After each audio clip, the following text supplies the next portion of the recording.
Hello friend, કેમ છો? મજામાં? તો મજામાં જ હતો. ફરી એકવાર નવો વિડીયો લઈને આવી ગયો છું. તમે પહેલા લોકેશન જોઈ લો. સુરત શહેરમાં જે અત્યારે નવી શોપ ઓપન થઈ છે, તમને કોઈને ખબર નહીં હોય તો કતારગામ દરવાજેથી નીકળો એટલે તમે આ બાજુ લોકેશન તમે જોઈ શકો છો. ડબોલી વાળો જે પુલ છે, અમરોલી વાળો પુલ છે, એ પુલની નીચે જવાનું છે અને આગળ તમે લોકેશન જોઈ લો અને ચલો તમને શોપમાં લઈ જાય અને વધુ માહિતી આપું છું.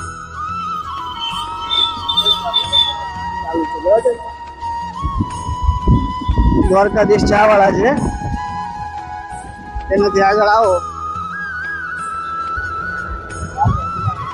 અને આગળ આવો એટલે તમને જોવા મળશે રાજા વિરાણી પણ છે.